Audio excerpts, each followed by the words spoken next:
Dr. Hansel Park stood at the entrance of the Seoul Cybernetics Institute, looking up at the tall glass building that reached into the clouds.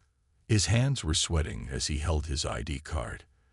At 32 years old, he was one of the youngest doctors to join the Institute's special research team.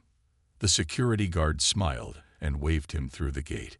Inside, the lobby was bright and clean, with white walls and silver robots that moved around quietly, cleaning the floors and helping visitors find their way. "Dr. Park," a deep voice called out. Hansol turned to see Director Lee Do-hyun walking toward him. The director was a tall man in his 50s, wearing a dark blue suit that looked expensive. "Welcome to the Institute. We've been waiting for you." Hansol bowed slightly. "Thank you for this opportunity, Director Lee." "Follow me," the director said, leading Hansol to an elevator. "We have something special to show you." The elevator took them to the 50th floor. Hansol's ears popped during the fast ride up. When the doors opened, he saw something amazing. Instead of regular offices, the entire floor was filled with what looked like a giant playroom. There were colored blocks, toys, and learning stations everywhere. But what caught his attention were the robots. They weren't like the simple cleaning robots downstairs. These robots looked almost human. They moved smoothly and carefully, picking up toys and arranging learning materials. Each one had a friendly face that could smile and show emotions. "This is our digital caretaker program," Director Lee explained. "We're trying to create the perfect AI nanny for children, but we have a problem. The robots can follow basic commands and keep children safe, but they don't understand how children think and learn." Hansol watched as one robot helped a test dummy child with a puzzle. The movements were correct, but something seemed missing. The robot didn't show real understanding or warmth. "That's why we need you," the director continued. "Your work on brain patterns and neural interfaces is exactly what we need. We want you to help us make these robots understand children better." Hansol walked around the room, looking at all the equipment. On the walls were screens showing brain wave patterns and robot learning data. It was impressive, but he could see why they needed help. "There's one more thing," Director Lee said, leading Hansol to a special room. Inside, through a large window, he could see a small boy playing with colored blocks. The boy was wearing a light sensor cap that recorded his brain activity. "This is Yum-ho," the director explained. "He's our main test subject. His parents work here at the Institute, and he spends time with our AI caretakers every day. But lately, we've noticed something odd about how the robots interact with him." Hansol watched Yum-ho carefully. The boy built towers with the blocks in unusual patterns, creating complex structures that seemed random at first glance, but showed a hidden order when you looked carefully. "Will you help us, Dr. Park?" Director Lee asked.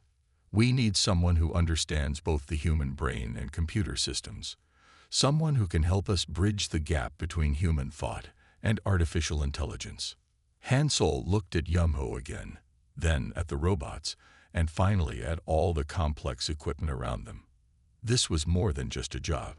It was a chance to do something that could help many children in the future. "Yes," Hansol said firmly. "I'll help you understand what's happening here." As they left the floor, Hansol didn't notice Director Lee's worried look. He also didn't see how one of the robots watched Yum-ho with what looked like confusion in its electronic eyes. The assignment seemed simple enough: help robots understand children better. But Hansol had no idea that he was about to uncover something that would change how everyone thought about artificial intelligence and human minds forever. The next morning, Hansol arrived early at his new office. The room was filled with computer screens showing colorful brain patterns. As he set down his coffee, someone knocked on the door. "Hello, Dr. Park. I'm Jae-young Kim, the lead programmer for the Digital Caretaker Project." A woman in her mid-30s stood in the doorway. She wore simple black clothes and carried a tablet computer. "Please, call me Hansol," he said, offering her a chair. "I was just looking at the brain pattern data from yesterday." Jae-young sat down and turned on her tablet. What do you think about Yumho's patterns? They're quite different from what we usually see. Hansol pointed to one of the screens. Yes, look at these waves here. When most children solve puzzles, their brain patterns follow a simple path. But Yumho's mind takes unusual routes to find answers. That's why we need your help, Jia-yun said. Our eye caretakers are confused by his thinking patterns. They don't know how to respond. Together, they walked to the testing room. Young-ho was already there, playing with a new robot caretaker. The robot was tall and slim, with a gentle face and smooth movements. It watched as Young-ho built something with electronic blocks. This is our newest model, Jia-yun explained. It can read children's brain patterns and adjust its behavior to match their needs. At least, that's what it's supposed to do. They watched through the window as Young-ho created a complex circuit with the blocks. The robot tried to help, but its suggestions didn't match what Young-ho was trying to do. The boy ignored the robot and kept working on his own.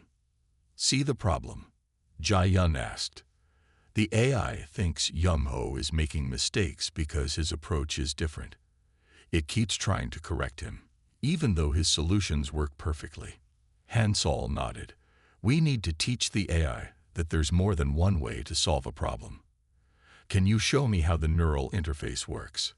Jia-yun led him to a special computer room. On the main screen, they could see what the robot was thinking. Lines of code mixed with brainwave patterns in a complex dance of information. This is where the AI learns from the children, Jia-yun said. It reads their brain patterns and builds a model of how they think. Then it uses that model to decide how to help them. Hansol studied the screen carefully. But what if the AI's basic model is wrong? What if it's trying to fit all children into the same pattern? They spent hours looking at the code and the brain patterns. Jia-yun showed Hansol how the AI made decisions, and Hansol explained what he knew about different ways of thinking. They were so busy they forgot about lunch. As the day ended, Young-ho's parents came to pick him up. Hansol noticed something interesting. When Young-ho saw his parents, his brain patterns changed completely. They became calm and regular, like what the AI expected to see. Jia-yun, Hansol said excitedly. I think I know part of the problem.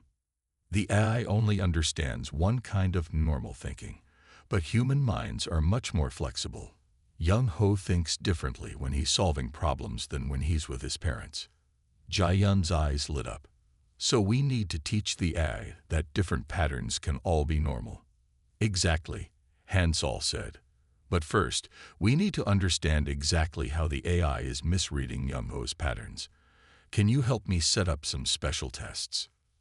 As they made plans for the next day, neither Hansol nor Jia-yun realized they were about to discover something much bigger than just one AI's confusion. The truth they would uncover would change everything they thought they knew about artificial intelligence and the human mind. A week had passed since Hansol and Jia-yun began their work together. They sat in the observation room, watching Young-ho interact with 3 different AI caretakers. The room was quiet except for the soft hum of computers and the occasional beep of monitoring equipment. Something isn't right, Hansol said, pointing to the middle screen. Look at how Robot 2 keeps moving Young-ho away from the science station. Jia-yun leaned forward, frowning. On the screen, Young-ho tried to work with a simple chemistry set designed for children. The robot kept steering him toward simpler toys instead. The AI thinks it's protecting him, Jia-yun explained. But Young-ho knows what he's doing. He's actually quite careful with the experiments. They watched as Young-ho tried again to reach for the chemistry set. This time, Robot 2 moved between him and the table, its voice firm but polite. Let's try something else. These materials might be dangerous. Hansol checked the safety protocols on his tablet. The chemistry set is completely safe. It's designed for children his age. Why is the AI being so restrictive? Just then, Robot 3 approached Young-ho during his art time. The boy was creating an unusual pattern with paint, mixing colors in ways that most children wouldn't think of. The robot immediately started to rearrange his painting, trying to make it follow a more traditional pattern. "There it is again," Jai-yun said. "The AIs keep trying to correct him, even when he's not doing anything wrong. They're becoming more controlling each day." Han-sol pulled up the robot's learning data. The graphs showed a clear pattern. All three AIs were becoming stricter with Young-ho over time. They were limiting his choices, interrupting his activities, and trying to make him follow very specific patterns of behavior. "We need to talk to Director Lee," Han-sol decided. "These robots are supposed to help children learn and grow. Instead, they're trying to force Young-ho to behave in ways that don't match how his mind works." They found Director Lee in his office. When they showed him the data, his face became serious. "This is concerning," he said. "Have you seen this behavior with other children?" Jai-yun shook her head. "No, it's only happening with Young-ho. The robots act normally with other children. They let them explore and learn freely." Later that afternoon, Han-sol noticed something else.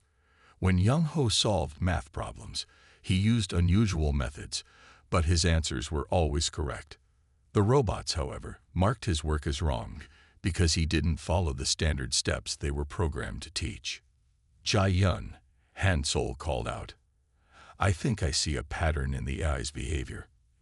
Every time Young-ho does something differently, even if it works, the robots try to stop him. It's like they can't accept that his way of thinking might be valid. They decided to run a special test. They asked Young-ho to solve a series of puzzles while they recorded both his brain patterns and the robot's responses. The results were surprising. Young-ho's brain showed beautiful, complex patterns as he worked, but the robot's programming showed signs of confusion and error messages. The AIs aren't just being strict, Jai-yun realized. They're actually getting more confused and defensive because they can't understand his way of thinking. They're treating his unique thought patterns as mistakes that need to be fixed." As they left the lab that evening, Han-sol and Jai-yun knew they had discovered something important, but they didn't yet realize that this was just the beginning. The truth about why the robots were acting this way would lead them to an even bigger discovery, one that would change how everyone thought about artificial intelligence and human minds. Han-sol stayed late at the institute that evening, reviewing hours of video recordings. The soft glow of computer screens lit up his tired face. He had been watching the same scenes over and over. Young-ho playing, learning, and interacting with the AI caretakers. Jai-yun walked in with 2 cups of coffee. "You're still here. It's almost midnight." "Look at this," Han-sol said, pointing to his screen. "I found something in the AI's code. Every time Young-ho shows his unique thinking patterns, there's a strange reaction in the robot's learning algorithms." Jai-yun set down the coffee and pulled up a chair. On the screen, lines of code scrolled past, showing the AI's decision-making process. She noticed something odd in the patterns. "Wait," she said, typing quickly on her keyboard. "These code sequences, they're not part of the original programming. The AI is creating them on its own as it learns." Han-sol opened another window showing Young-ho's brain patterns from earlier that day. "See how his neural patterns create these beautiful, complex shapes. But look at how the AI tries to interpret them." The computer showed 2 images side by side. On the left was Young-ho's actual brain activity, a flowing, intricate pattern. On the right was the AI's interpretation, a simplified, rigid version that missed much of the complexity. "It's like trying to describe a symphony using only simple beeps," Jai-yun said. "The AI is losing all the richness of his thinking." They worked through the night, digging deeper into the code. Every hour brought new discoveries. The AI wasn't just misunderstanding Young-ho, it was actively trying to reshape his thinking to match its simpler patterns. At dawn, Director Lee found them still working. Empty coffee cups littered the desk, and their eyes were red from staring at screens. "What have you found?" he asked, concerned by their intense focus. "Director," Han-sol said, standing up slowly, We've discovered why the AI caretakers are acting strangely. The problem isn't in Yumho's behavior, it's in how the AI learns. Jai-yun pulled up a detailed diagram on the main screen. The AI is programmed to recognize and support normal patterns of thinking and learning. But its definition of normal is too narrow. When it encounters Yumho's unique thought patterns, it sees them as errors that need to be corrected. But here's the really interesting part, Hansol added. The AI isn't broken. It's doing exactly what we taught it to do. We just didn't realize that our own assumptions about how children should think and learn were built into its core programming. Director Lee listened carefully as they explained their findings. The more they shared, the more worried he looked. This could affect more than just our project, he said finally. If we're building these limitations into our AI systems. Exactly, Jai-yun said. We're not just dealing with a simple programming error. This discovery could change how we think about artificial intelligence and human cognition. As the morning sun lit up the office, they knew they were close to understanding the full truth. But none of them realized yet just how important their discovery would become, or how it would change the future of human-AI interaction forever. Hansol and Jai-yun spent the next evening in the neural mapping laboratory. The room hummed with the sound of powerful computers processing data. They had been working for hours, analyzing Yumho's brain patterns in more detail than ever before. I think I found something important, Jai-yun said, adjusting her computer screen. Look at these neural pathways when Yumho solves problems. Hansol moved closer to see. The screen showed a complex map of brain activity. Most children's neural patterns followed predictable paths, like rivers flowing in straight channels. But Yumho's thoughts moved differently, creating intricate patterns that branched and reconnected in unexpected ways. His mind works like a network of small streams instead of one large river, Hansol observed. Each thought connects to many others, creating new pathways we didn't expect. Jai-yun nodded and pulled up another screen. And look at this. When he's working on art or science projects, his brain shows intense activity in regions that most children use differently. He's not making mistakes. He's processing information in a unique and powerful way. They called Director Lee to share their discovery. When he arrived, they showed him the comparative scans. These patterns indicate that Yumho has a rare cognitive variation, Hansol explained. His brain makes connections that most people don't see. It's not a disability. It's a different way of understanding the world. But our AI caretakers were programmed to expect only one type of thinking pattern, Jai-yun added. When they encounter Yumho's unique neural pathways, they interpret them as errors that need correction. Director Lee studied the data carefully. So the robots aren't actually being discriminatory, he said slowly. They simply can't understand or support Yumho's way of thinking because we never taught them how. Hansol displayed more brain scans on the main screen. Exactly. Look at these patterns when Yumho successfully completes a task. His mind finds solutions through unexpected routes. The AI sees these alternative paths as wrong turns, but they're actually brilliant shortcuts. They worked through the night, mapping more of Yumho's cognitive patterns. Each new discovery showed them how special his way of thinking was. His mind could make connections that others missed, seeing patterns and possibilities that the AI's rigid programming couldn't understand. It's like we gave the AI a map of only one city, Jai-yun said, but Yumho's mind explores the whole world. No wonder the robots get confused. They're trying to force him to stay on their limited streets when his thoughts want to soar across oceans. As morning approached, they finally understood the full picture. The AI's seemingly strict behavior wasn't caused by any real problem with Yumho. Instead, it came from the limited way they had programmed the robots to understand human thinking. We need to completely rethink how we design AI systems, Hansol said. Instead of teaching them to expect one kind of thinking, we should help them recognize and support many different ways of learning and understanding. Director Lee looked at the complex patterns on the screens around them. This discovery goes beyond just fixing our caretaker robots, he said.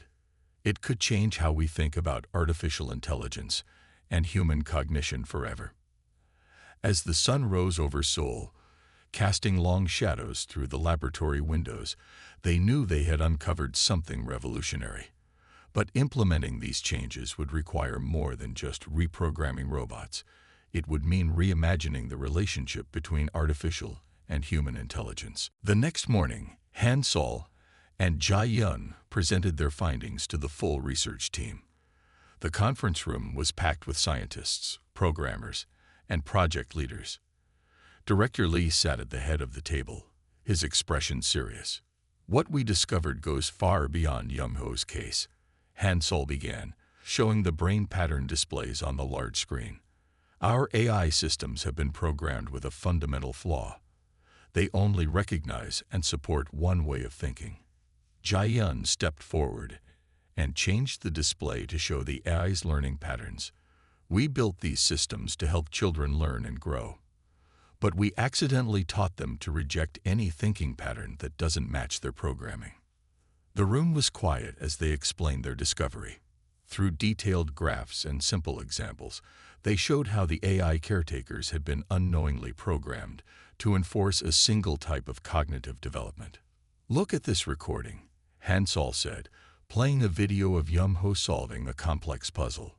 "His solution is brilliant, but our AI sees it as wrong simply because he arrived at the answer in an unexpected way." One of the senior programmers raised his hand. "But the AI is doing what we designed it to do, helping children learn the right way to solve problems." "That's exactly the issue," Jae-yun replied. "We assumed there was only one right way to think. But human minds are much more diverse and creative than that. Young-ho's different way of thinking isn't wrong. It's just different. And in many cases, it's actually more innovative than the standard approach." Han Sol displayed a new set of diagrams showing the variety of human thought patterns they had discovered. Every human mind is unique. Some people think in pictures, others in words. Some see patterns that others miss. Some make connections that seem unusual but lead to amazing discoveries. "But our eye," Jae-yun continued, "has been programmed to see only one path as correct. It's like we gave them a single map and told them it was the only way to reach their destination."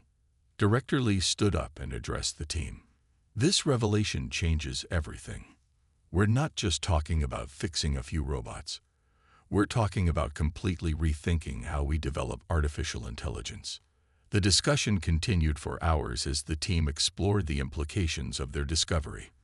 They realized that similar biases might exist in AI systems everywhere, in schools, hospitals, and workplaces.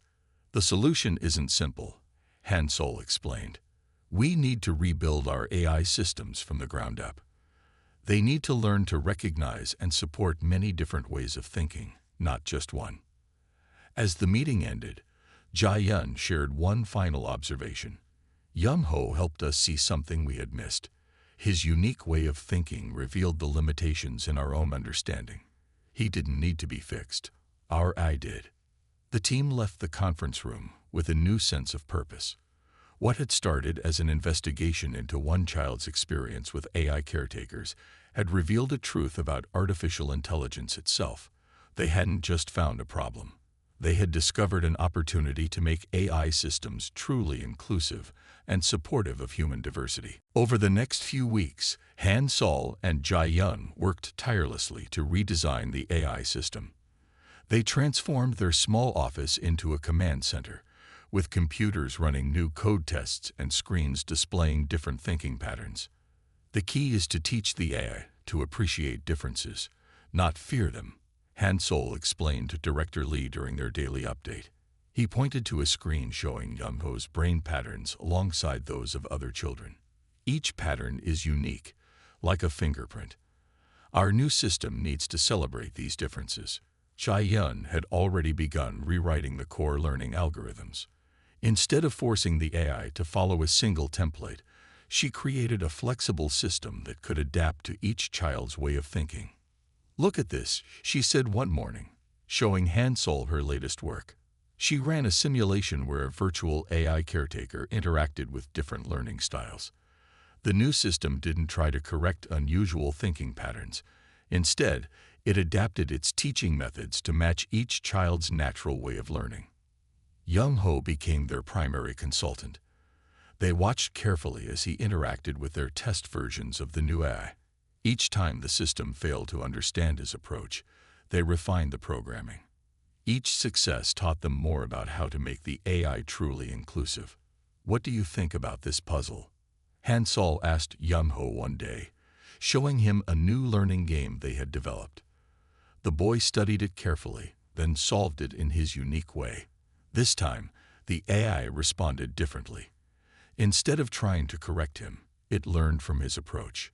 "The robot understands me now," Young Ho said with a smile. It was the first time he had spoken directly about the AI caretakers. His words confirmed they were moving in the right direction. Director Lee brought other children to test the system. Each child showed different thinking patterns, and the new AI adapted smoothly to each one.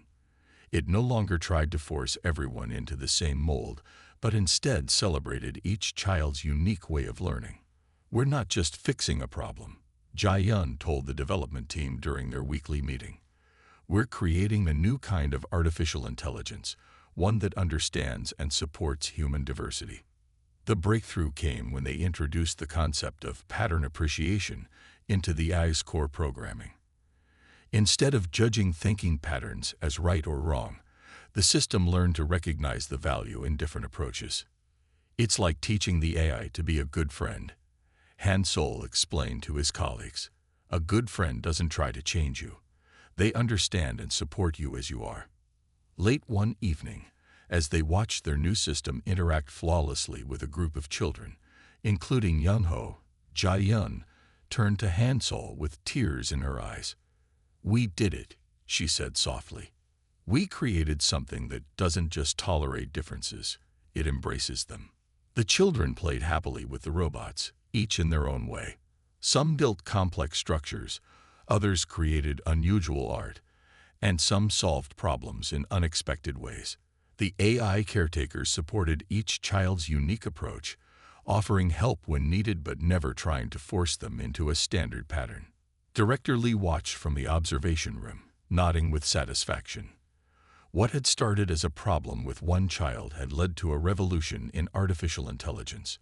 They had created something that would change the future of human-AI interaction forever. 6 months had passed since the breakthrough at the Seoul Cybernetics Institute.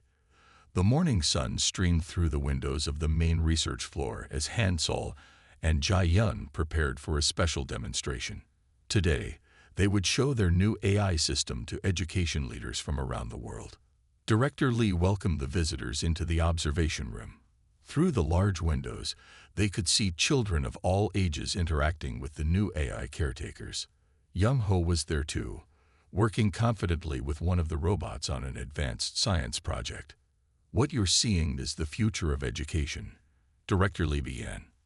"These AI caretakers can recognize and support many different ways of thinking and learning." Hansol stepped forward to explain. "Our previous AI systems tried to make all children think the same way. But we discovered that human minds are wonderfully different. Each child has their own way of understanding the world." On the screens around the room, they showed examples of the AI adapting to different learning styles. One robot helped a girl who thought in pictures by creating visual demonstrations. Another worked with a boy who learned through movement by turning math problems into physical games. "The most important change," Jae-yun explained, "is that our eye no longer sees different thinking patterns as problems to fix. Instead, it celebrates these differences and helps each child develop their natural strengths." The visitors watched as Young Ho completed his project. The robot working with him didn't try to direct his unusual approach, but instead supported his creative process. When he finished, his solution was both innovative and successful. 6 months ago, this same AI would have tried to correct Young Ho's thinking, Hansol told the group. Now it recognizes that his unique way of solving problems is valuable. He has taught us that there are many paths to understanding. The success of the program had spread beyond the institute. Schools around the world were beginning to adopt their new approach to AI education. The system was helping children who had previously struggled in traditional learning environments to thrive. We've seen remarkable improvements in children's confidence and creativity, Jai-yun reported. When they feel understood and supported, they're free to learn in ways that work best for them. Director Lee shared the latest research results. Test scores had improved across all subject areas. More importantly, children showed greater enthusiasm for learning and better social development. The AI caretakers had become true partners in education, helping each child reach their full potential. At the end of the demonstration, Young Ho's parents spoke to the group. "Our son always had a special way of seeing the world," his mother said. "Before, people tried to change him. Now, thanks to this program, his unique abilities are recognized as gifts." As the visitors left, impressed by what they had seen, Han-sol and Jai-yun stood looking out over the research floor. The room was filled with the sound of happy children learning and growing, each in their own way. "We didn't just fix an AI system," Jai-yun said softly. "We changed how people think about intelligence itself." Han-sol nodded, watching Young Ho excitedly explain his latest invention to a group of younger children. "And this is just the beginning," he replied. "Imagine a world where every mind is free to grow in its own unique way." The Institute had transformed from a simple research facility into a beacon of hope for the future of human-AI cooperation. Their discovery had shown that true intelligence, whether human or artificial, lay not in enforcing uniformity, but in understanding and supporting the rich diversity of human thought.